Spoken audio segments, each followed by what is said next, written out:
울고 웃는 우리의 인생사 인생 N회차입니다. 사연 속으로 함께 가보시죠. 어머니, 저 그 사람이 이혼 안 해준대요. 저 임신 테스트기 2줄 나왔단 말이에요. 뱃속에 어머니 친손주가 있다고요. 얼음장 같은 물이 상간녀의 뻔뻔한 얼굴을 강타했습니다. 어디서 개가 짖나 했더니 남의 가정 파탄낸 상간녀 주제에 감히 며느리 행세를 하러 기어들어와 70세 최 여사의 서늘한 일갈에 물을 뒤집어 쓴 젊은 여자는 비명을 지르며 바닥에 주저앉았습니다. 그 옆에 서 있던 최 여사의 친아들 민수는 오히려 자기 엄마를 향해 소리를 빽 질렀습니다. 엄마, 미쳤어? 임산부한테 무슨 짓이야? 지연이 그 여자가 눈치 없이 이혼 도장을 안 찍어주니까 우리가 예의 바르게 허락받으러 온 거잖아. 기가 막혀 말이 나오지 않는 상황. 보통의 막장 드라마나 흔해 빠진 사연 속 시어머니라면 뱃속에 핏줄을 품었다는 젊은 여자를 감싸며 조강지처를 내쫓았을 것입니다. 여자는 자고로 아들을 낳아야지 내 잘난 아들이 바람 좀 피울 수 있지 하면서 말입니다. 하지만 최 여사는 달랐습니다. 그녀의 시선은 아들과 상간녀 넘어 부엌 한 구석에서 얼굴을 감싸 쥐고 숨죽여 오열하고 있는 며느리 지연에게 향해 있었습니다. 지연은 최 여사에게 단순한 며느리가 아니었습니다. 친딸, 아니 그 이상의 은인이었습니다. 10수년 전 최 여사의 남편이 사업을 말아먹고 엄청난 빚을 남긴 채 세상을 떠났을 때 아들 민수는 의대생이었습니다. 집안은 풍비박산이 났고 최 여사는 충격으로 쓰러져 하반신 마비 판정을 받았습니다. 그때 민수와 캠퍼스 커플이었던 지연이 최 여사의 집으로 들어왔습니다. 지연은 자신의 꿈을 포기한 채 밤낮으로 투잡, 쓰리잡을 뛰며 민수의 비싼 의대 등록금을 댔고 퇴근 후에는 최 여사의 대소변을 받아내며 지극정성으로 재활을 도왔습니다. 지연의 헌신 덕분에 최 여사는 기적적으로 다시 걸을 수 있게 되었고 민수는 번듯한 대학병원의 교수가 될 수 있었습니다. 그 숱한 고생 속에서도 지연은 단 한 번도 불평하지 않았습니다. 어머니, 민수 씨 의사 가운 입는 거 보면 저는 다 보상받은 기분이에요. 라며 굳은 살 박인 손으로 웃어 보이던 아이였습니다. 그런데 개구리 올챙이 시절 모른다고 했던가요? 병원장 딸인 젊은 의사와 바람이 난 아들. 민수는 이제 와서 지연을 촌스럽고 무식하다며 벌레 보듯 취급하기 시작했습니다. 자신의 성공이 오롯이 자신의 잘난 머리 덕분인 줄 아는 오만한 아들. 급기야 상간녀가 임신을 하자 민수는 며느리 지연에게 생활비를 끊어버리고 맨몸으로 집에서 나가라며 협박을 일삼고 있었던 것입니다. 엄마, 나 이참에 지연이랑 정리하고 새 출발할 거야. 어차피 이 집 명예 엄마 거니까 엄마가 지연이 좀 내쫓아줘. 나 짐 싸러 며칠 뒤에 다시 올 테니까 그때까지 저 여자 안 치워두면 나 엄마 안 봐. 아들은 뻔뻔하게 선전포고를 하고는 물에 젖은 상간녀의 어깨를 감싸 안고 유유히 집을 빠져나갔습니다. 현관문이 닫히는 소리와 함께 며느리 지연은 바닥에 주저앉아 짐승처럼 통곡하기 시작했습니다. 어머니, 저 어떡해요? 저 이제 갈 데도 없는데. 제 청춘 다 바쳤는데. 최 여사는 피눈물을 흘리는 며느리를 꽉 끌어안았습니다. 최 여사의 등줄기로 분노의 불길이 치솟았습니다. 내 배 아파 낳은 자식이지만 저건 인간이 아니었습니다. 사람의 탈을 쓰고 어찌 저리도 배은망덕할 수 있단 말입니까? 민수야, 내가 머리가 커서 엄이 무서운 줄 모르는구나. 내가 내 며느리를 맨몸으로 내쫓겠다고? 그래, 누가 맨몸으로 쫓겨나는지 한번 해보자. 최 여사의 눈빛이 매섭게 빛났습니다. 그녀는 울고 있는 며느리의 등을 토닥이며 낮고 단호한 목소리로 속삭였습니다. 지연아, 울지 마라. 이 어미가 내가 흘린 눈물 1000배 만배로 피눈물 흘리게 갚아줄 테니까. 너는 나만 믿고 시키는 대로만 해. 그것은 친아들을 향한 70세 노모의 잔혹하고도 완벽한 복수의 서막이었습니다. 다음 날부터 최 여사는 며느리 지연의 눈물을 닦아주고 철저한 계획을 실행에 옮기기 시작했습니다. 가장 먼저 한 일은 적을 방심하게 만드는 것이었습니다. 최 여사는 아들 민수에게 전화를 걸어 아주 다정하고 부드러운 목소리로 거짓 연기를 펼쳤습니다. 민수야, 어제는 내가 늙어서 손주 욕심에 너무 놀라 그랬다. 내 말이 맞다. 의사 아들에게는 수준에 맞는 의사 며느리가 어울리지. 지연이 저 기가 센 여자는 내가 잘 구슬려서 내보낼 테니 넌 마음 푹 놓고 상간. 아니 새 아가랑 혼인 신고할 준비나 하거라.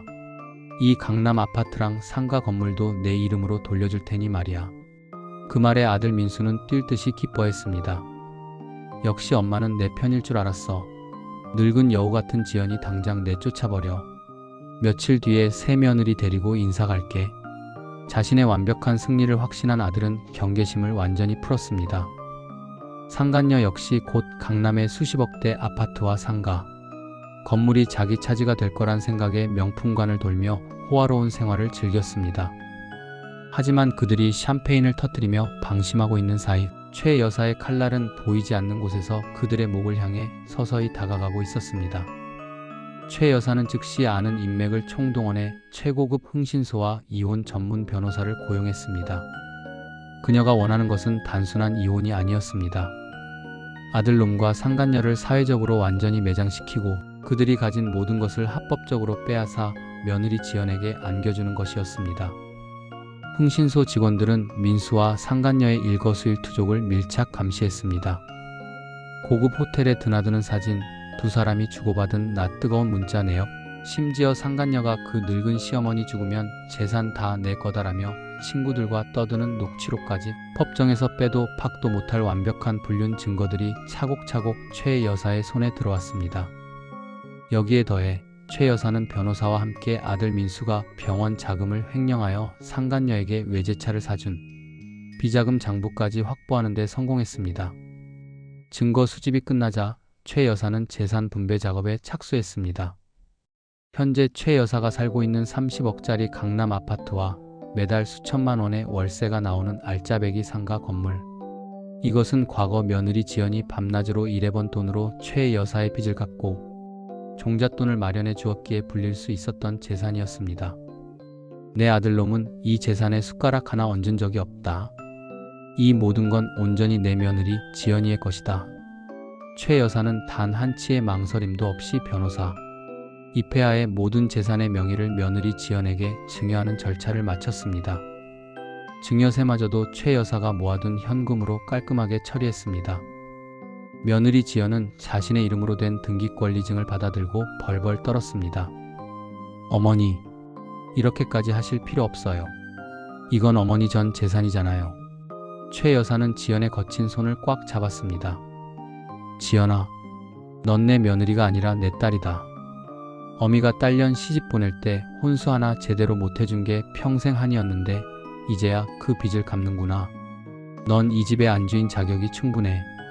이제 그 더러운 놈 훌훌 털어버리고 내 이름으로 내 인생 당당하게 살아라. 두 여자는 부둥켜 안고 한참을 울었습니다. 그것은 피를 나는 모녀보다 더 진하고 깊은 십수년의 세월이 만들어낸 눈물이었습니다. 모든 함정은 완벽하게 세팅되었습니다. 이제 쥐새끼들이 제 발로 걸어 들어오기만을 기다리면 될 일이었습니다. 드디어 약속한 결전의 날이 밝았습니다. 도어락이 열리는 소리와 함께 아들 민수와 상간녀가 커다란 이민 가방을 끌고 기고만장하게 거실로 들어섰습니다. 두 사람의 얼굴에는 남의 가정을 짓밟고 얻어낸 천박한 승리감이 가득했습니다. 엄마, 우리 왔어. 야, 이지연, 너 아직도 안 나갔어? 엄마가 좋게 말할 때 당장 짐 싸서 나가라니까. 아들 민수가 거실 소파에 앉아있는 며느리 지연을 향해 고함을 질렀습니다. 상간녀 역시 팔짱을 낀 채 거만하게 집안을 둘러보며 인테리어를 어떻게 바꿀지 계산하고 있었습니다. 그때 최 여사가 안방문을 열고 천천히 걸어 나왔습니다. 누구 맘대로 내 딸한테 소리를 질러? 그리고 짐을 싸서 나갈 사람은 지연이가 아니라 바로 너희 둘인데? 최 여사의 얼음장 같은 목소리에 거실의 공기가 일순간 얼어붙었습니다. 민수가 당황하며 입을 열었습니다. 엄마, 그게 무슨 소리야? 지연이 내쫓고 이 집 내 명의로 돌려주기로 했잖아. 미친놈. 내가 미쳤다고 십수년 내 병수 밟든 조강지처를 내쫓고 남의 눈에 피눈물 나게 한 짐승만도 못한 놈한테 내 재산을 주냐? 최 여사는 들고 있던 두꺼운 서류 봉투를 아들 민수의 면상에 집어 던졌습니다. 바닥에 흩뿌려진 서류들. 그것은 아들과 상간녀가 호텔을 드나들던 나체 사진들, 낯뜨거운 불륜 메시지 내역, 그리고 병원 공금을 횡령한 비자금 장부 사본이었습니다. 4세기 된 아들과 상간녀의 동공이 지진을 일으켰습니다. 최 여사가 쐐기를 박듯 마지막 서류 한 장을 그들의 발밑에 툭 던졌습니다. 잘 봐둬라. 이 30억짜리 아파트와 매달 2천만 원씩 나오는 상가. 건물, 어제부로 전부 우리 지연이 단독 명의로 증여 완료했다. 넌 이제 이 집안에서 먼지 한 톨도 가져갈 권리가 없어.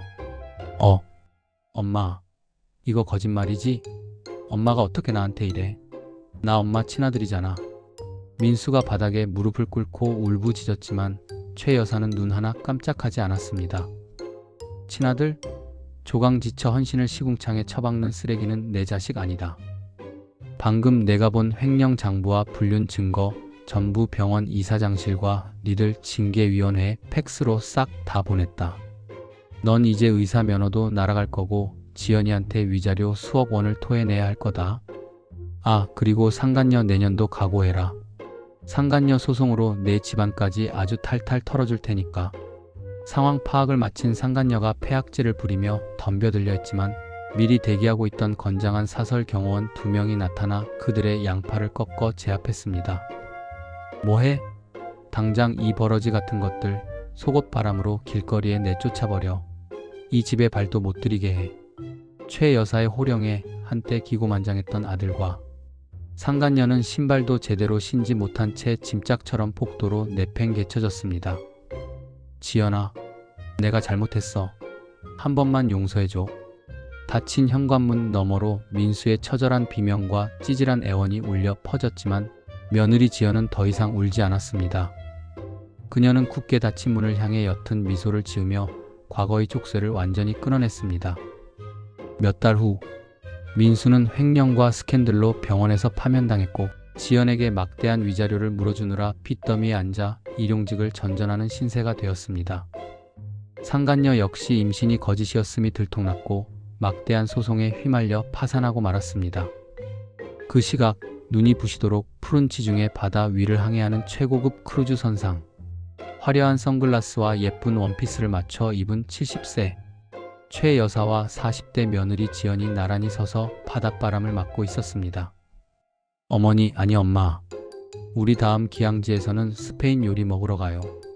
그러자꾸나 내 딸아. 그동안 고생한 거 이 어미가 남은 인생 동안 다 보상해 줄 테니 우리 이제 아무 걱정 없이 행복하게만 살자꾸나.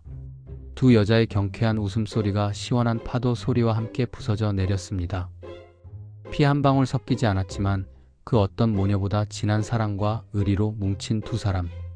이기적이고 배은망덕한 핏줄보다 진심으로 내 곁을 지켜준 진짜 가족을 선택한 70세 시어머니의 위대하고도 통쾌한 사이다 복수국이었습니다. 시청자 여러분, 때로는 피보다 진한 것이 사람이 만든 의리입니다. 여러분의 곁에서 묵묵히 희생해주는 사람을 당연하게 여기지 마십시오. 은혜를 원수로 갚는 자에게는 반드시 뼈저린 대가가 따르는 법이니까요. 감사합니다.